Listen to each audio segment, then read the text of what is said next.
2022 के भारत में अगर मैं सच नहीं बोलूंगा और कुछ स्वार्थों के चलते, कुछ लालच के चलते मैं भी मीठी मीठी बातें करूंगा, तो याद रखिएगा पूरे भारत में 1000 से ज्यादा सभाएं मैंने की हैं। किसी सभा में मैंने अपने पानी पीने तक की चिंता नहीं की, सब आयोजकों ने की।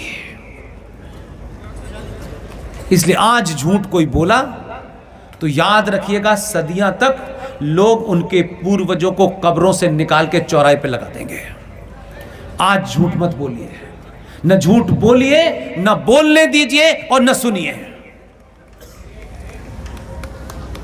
इसलिए राम मंदिर 400 साल की लड़ाई के बाद बन रहा है, अच्छी बात है, लेकिन इसके पीछे एक जघन्य अपराध किया है,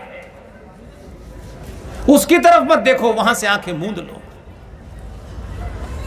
सबकी कोशिश है, शत्रु की भी कोशिश है और आपके जो अपने लोग हैं उनकी भी कोशिश है।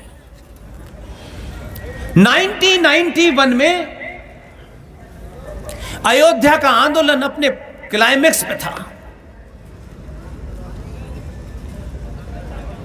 और सरकार कांग्रेस पार्टी की थी दिल्ली में। हमने जो सौदा किया, ये चोर आपको आज भी नहीं बताते हैं किसने इनको ये ताकत दी कि हमारे बिहाफ पे हमारा सौदा करें। लेकिन हमने सौदा इसलिए करा कि तत्कालिक तो कम से कम अयोध्या हमें दिल्ली पहुंचा देगी, इसलिए बाकी के बारे में छोड़ दो, अभी बात नहीं करनी है। और चुपचाप समझौता करके बाहर निकले और किसी को पता ना चले,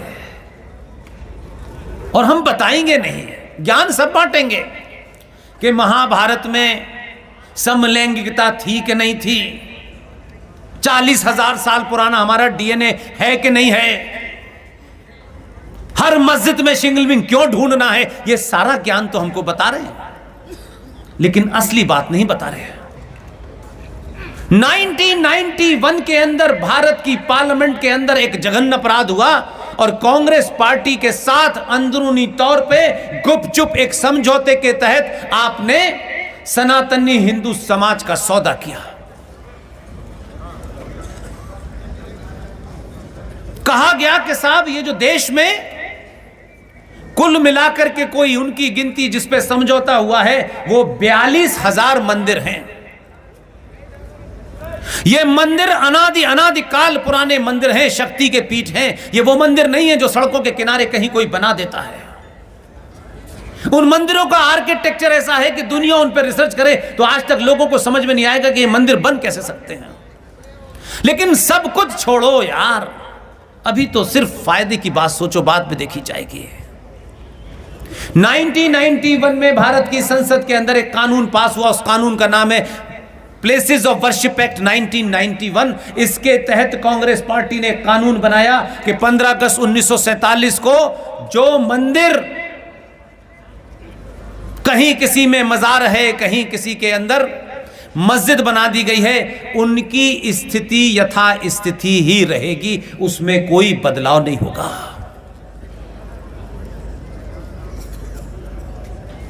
पता ही नहीं चला आपको?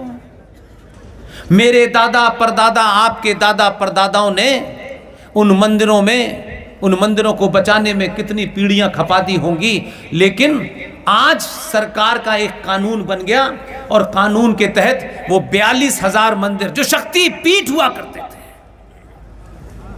उस पे इस्लामिक आक्रांताओं ने, जिहादियों ने कहीं तोड़ के मस्जिद बनाई, कहीं मजार बनाया, कहीं मंदिर के ऊपर मस्जिद बना दी। सरकार ने कहा अब इनका स्टेटस ऐसे ही रहेगा। कानून बन गया, पास हो गया, इस देश के लोगों को बताया कि हमने सौदा कर दिया है।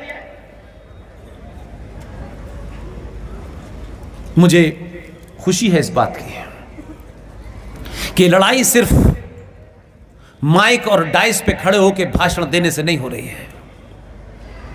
हमारी टीम, जिसका सबसे युवा साथी विष्णु शंकर जैन ने सुप्रीम कोर्ट में से चैलेंज किया है,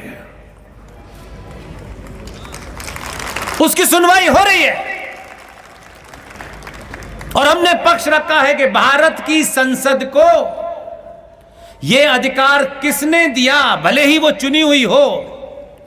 कल भारत की संसद में कोई नया कानून हो जाए कि कल से इस देश के अंदर इस्लामिक राज स्थापित होगा, तो ये 95 करोड़ हिंदू सिर्फ इसलिए मान जाएगा कि संसद में पास हो गया है।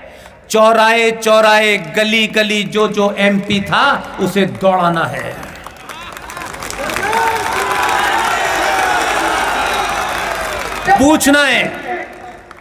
पूछना है उनसे, तुम्हारी 5 साल की दलाली, चंद रुपयों के लिए तुमने सौदा किया है, तुमको बख्शेंगे नहीं। विष्णु शंकर जैन ने जब यह मुकदमा किया तो कुछ लोगों को तकलीफ हुई, क्योंकि उनकी तो दुकान चल रही थी, उनका ये कहां से नए पैदा हो गए। टेलीफोन कर करके जजों से कहा जा रहा है कि अभी फैसला मत दीजिए, अभी तो पहली बार तो समय मिला है 70 साल में हमें खाने का। विष्णु शंकर जैन, और ये जैन शब्द पे मैं बार बार इसलिए एम्फेसिस करता हूं, पूरे देश में इन जैनों की कितनी जनसंख्या है? मात्र कुछ लाख। आपके झारखंड में कितनी होगी? 15-16 हजार। हिंदुस्तान की माइक्रोस्कोपिक गिनती में सबसे कम जनसंख्या वाले लोगों की पुरुषार्थ देखिए, और 95 करोड़ के ठेकेदार दलालों का पुरुषार्थ देखिए। आपके यहां, आपके शहर में किसी सरकार ने जैनियों के जो तीर्थ स्थल था उसको टूरिज्म की जगह बनाने की कोशिश की। जो ताकत उनके पास थी उस ताकत का इस्तेमाल किया, और संतों ने खड़े होकर के उनको नंगा किया जो ठेकेदार पे चंदा लेने आते थे। खुलेआम कहा, नाम लेके कहा, और अपनी जो ताकत उनकी थी कि उनकी भागीदारी भारत की इकोनॉमी में कितनी है, उस ताकत के बल पर उन्होंने बैठे बैठे इस राज्य की सरकार को झुका दिया। इसलिए भीड़ से कुछ नहीं होता। 5 पुरुषार्थी पैदा हो जाएं तो भगत सिंह और चंद्रशेखर बन जाते हैं, तो सरकार डर जाती है। आप भीड़ बन गए हैं, आपको भीड़ बना दिया है। क्या आप भीड़ रही है? बस आपका काम है समय पर टैक्स देना, आपका काम है आपके मंदिरों पे जो चढ़ावा होगा हम उसको ले जाएंगे। कोई मुझे बताया गया है, एक हमारे साथी हैं, बेहतरीन इंसान है, पढ़े लिखे हैं, यहां बहुत से युवा मेरी बात सुन रहे हो, याद रखिएगा, ये मार्कशीट, ये टॉप करना, बड़े पैकेज की नौकरी पाना, इसे प्राप्त करने के बाद दुनिया के इतिहास में एक भी ऐसी मिसाल नहीं मिलती कि जब समाज मार्कशीट, नौकरी और बड़े पैकेज में फंस जाता है, वो लोग कभी राष्ट्र बचाने के लिए बाहर नहीं निकलते। इतिहास पढ़ लीजिए कि जिन लोगों को नौकरी की चिंता नहीं होती, राष्ट्र बचाने वही निकलते हैं। भगत सिंह के पास कौन सी डिग्री थी? बटुकेश्वर दत्त के पास कौन सी डिग्री थी? इसलिए इस बात का ध्यान रखें, डिग्री प्राप्त करें, नौकरी करें, नौकरी माध्यम है, लक्ष्य नहीं है। आपके शहर में, मैं हर शहर में कहता हूं, ये जो पुलिस वाले खड़े हैं, ये कौन है? ये अमेरिका से आए हैं क्या? कौन है? किसी का भाई है, किसी का पति है, किसी का बेटा है। इन विचारों को ये 2-2 कौड़ी के नेता जिस तरीके से इनको भगाते हैं, ऐसा लगता है पता नहीं यही कोई महान है, पीछे पीछे बेचारा वो भाग रहा है। नेताजी को कुछ हो ना जाए, मैं कहता हूं जल्दी हो जाए तो अच्छा है।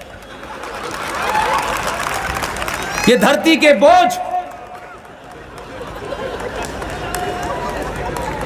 कभी इनकी व्यथा आपने सुनी?